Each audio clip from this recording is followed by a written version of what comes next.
Hello everyone, my name is Helene and welcome to Cabin Fever Crochet.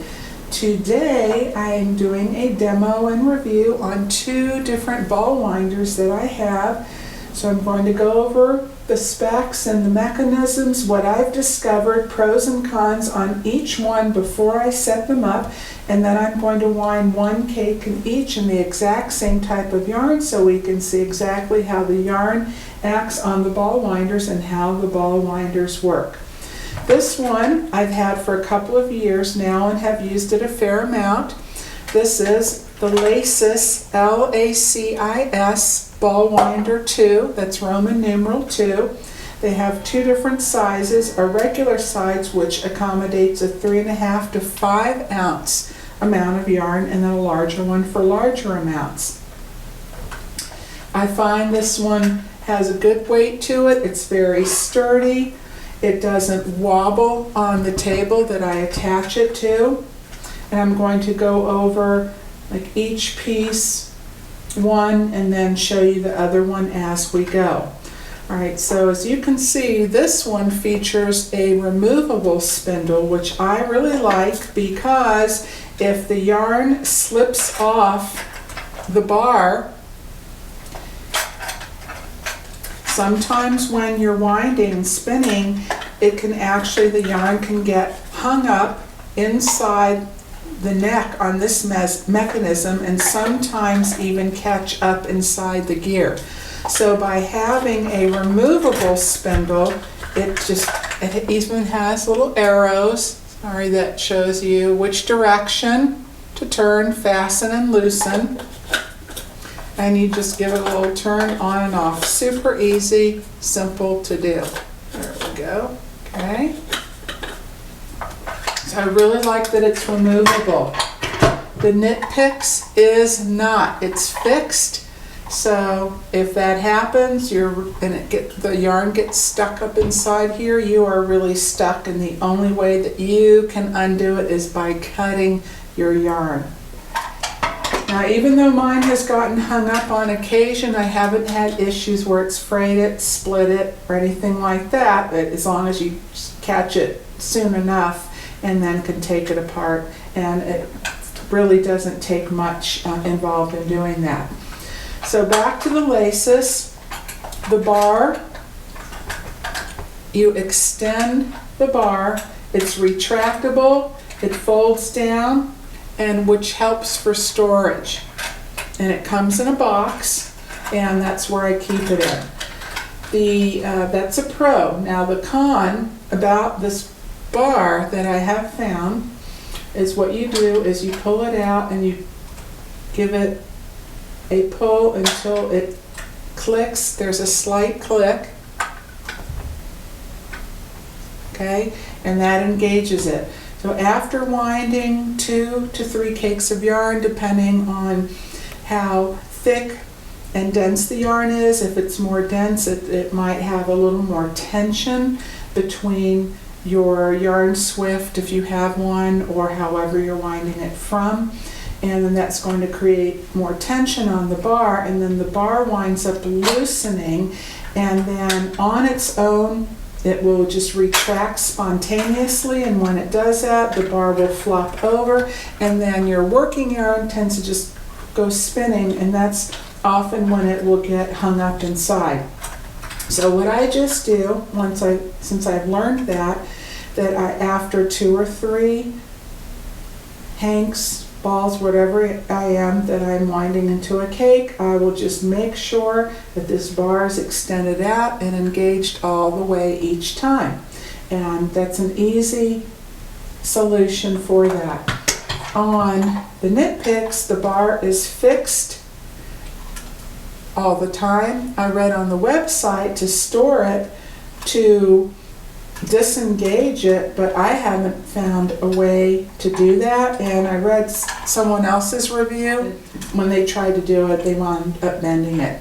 Now this says knit picks, however, I don't know if this is exclusive to knit picks or it's from a different manufacturer where they are allowed to put their own label on. I don't know that for sure, and they only carry the one size.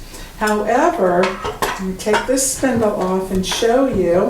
And I showed that recently when I showed my estate sale finds, and the Knit Picks was one of them.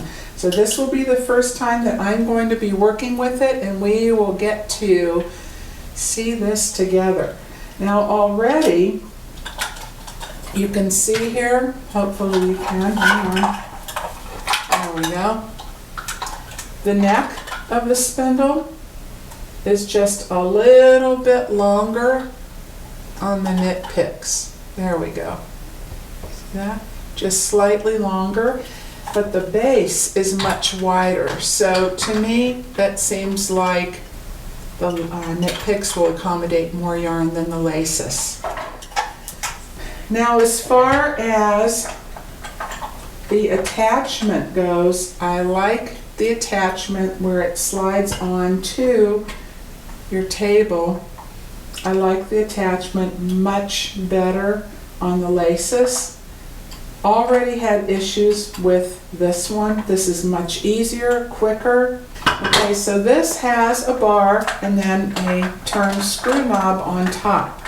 So it only loosens so far, and I measured, I have to tape measure here, so the depth, now I'm going to go to where this portion is raised because that is what's going to be flush up against the table surface like that, okay?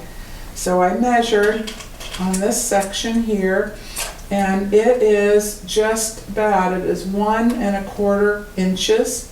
That's the height. So that's only as much thickness as you're going to be able to get on your surface. And it slides on super easy, and then you just turn the screw knob and you are good to go. And now for the Knit Picks, this has a type of a vise with a wing nut. This I don't like as much. I don't know if I'm going to really like this at all, but there is one advantage, is that because you have the screw and the wing nut, it's just a slightly longer, so if you have a thicker table that you're attaching it to, then you can have a little bit more room. But this bar here seemed more sharp and like it was tending to mar my table. So first I'm going to use my trusty Lacis ball winder. Give that one a go. Alright. So again, I'm just going to slide the base onto the edge, tighten that up. That quickly, that easily. Alright, attach my spindle, make sure the bar is engaged. The yarn I'm working with, this is Hobby Lobby's authentic yarn, their new 100% hand-dyed merino. I'm going to show you a little bit close up. This portion is the same on both. Okay, split ring with a little bar that extends down from it. Feed the yarn through the top, leave a little bit of a tail, and then you go down and take your yarn and go up around the bar. Okay, then across, and both spindles, they have a slit on each side, and that is where you put your yarn. And then I leave a little tail, and this is what's going to give me the center pull. Then I will take the hand crank and just go very slowly at first, a couple of times to make sure my working yarn has overlapped on top of the tail end. Okay. So we don't lose that. And then just start spinning, turning around and around and around.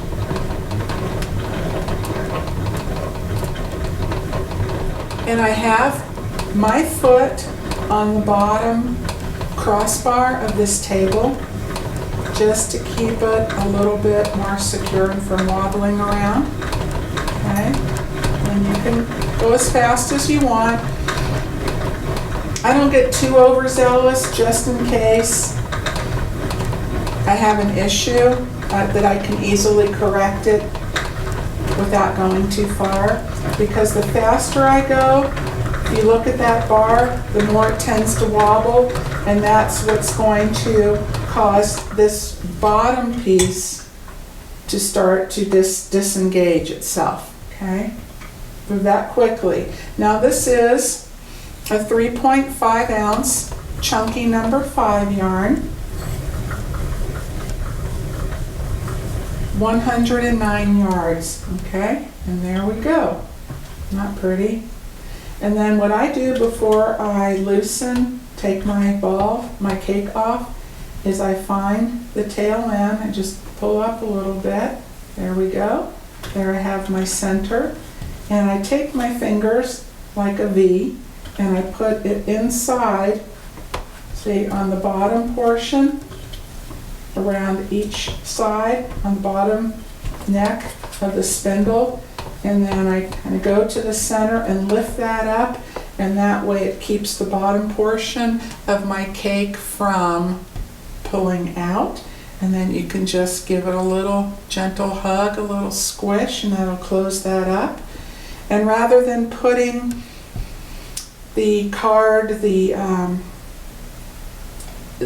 band that came with the hank, or your skein, whatever it is that you're winding, rather than poking on the inside, I will maybe just unwind a little bit, put it around the outside, and then wrap my yarn around that, okay?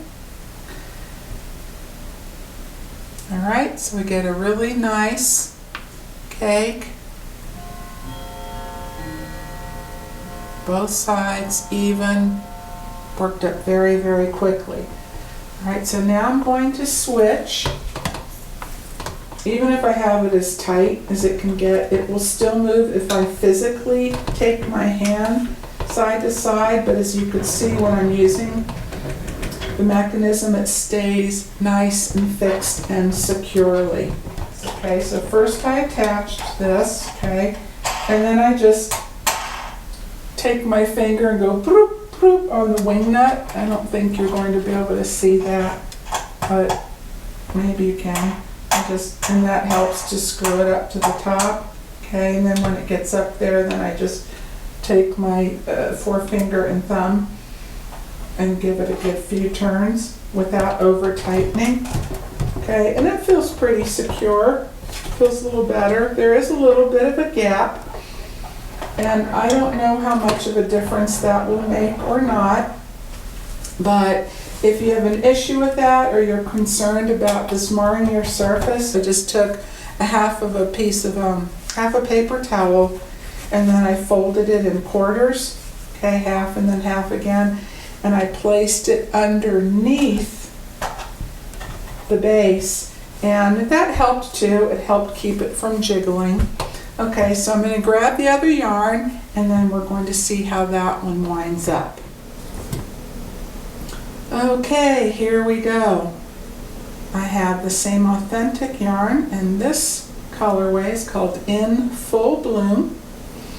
Alright, so same type of way you insert in the center of the coil that split ring along the outside and back up around the bar that comes down.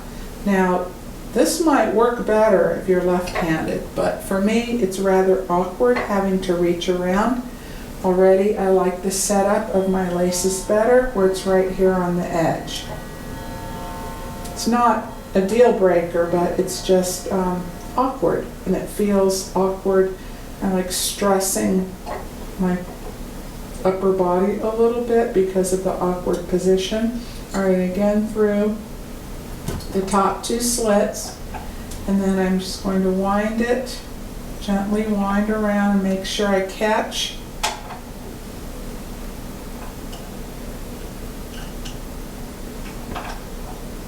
my tail end, okay? It's smooth.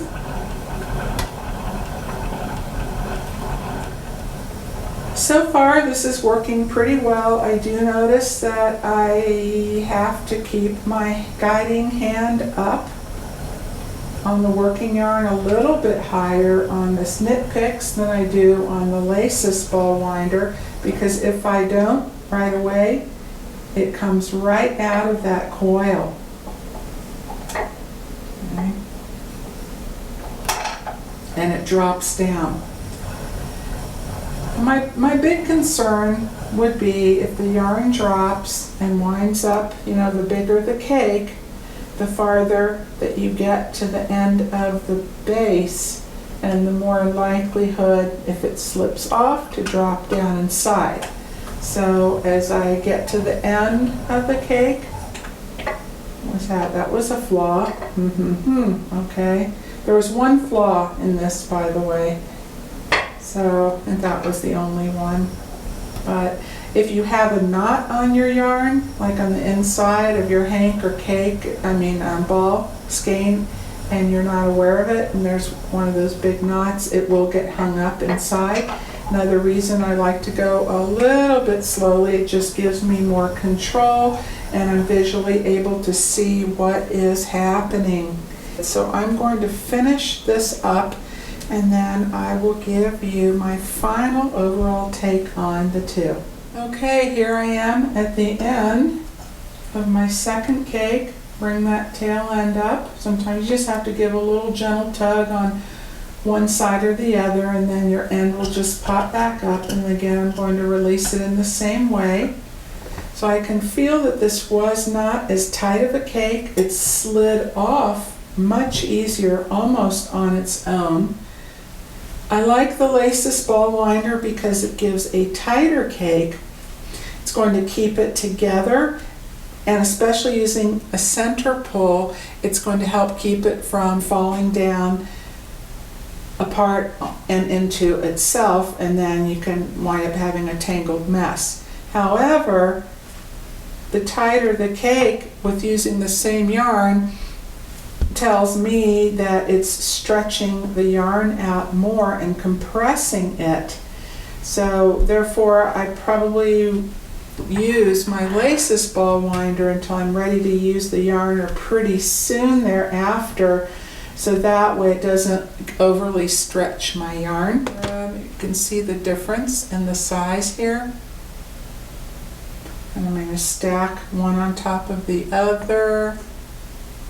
Okay. This is the tighter, a little more compressed cake with the Lacis ball winder.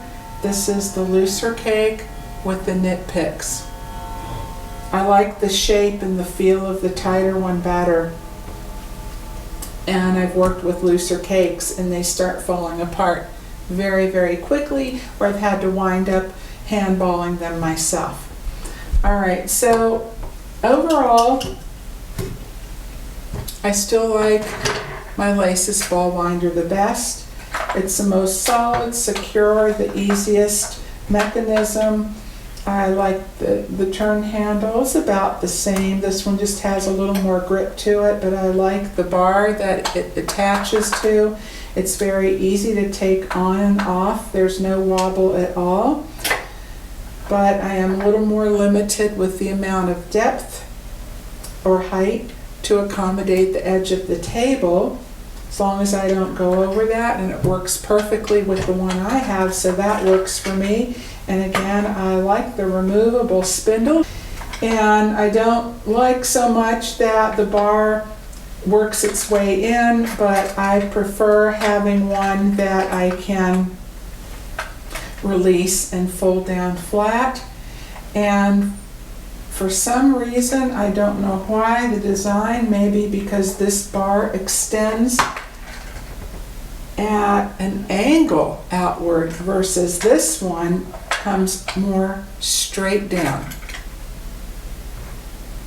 And perhaps why this one tends to fly off, the yarn tends to fly off and release from that.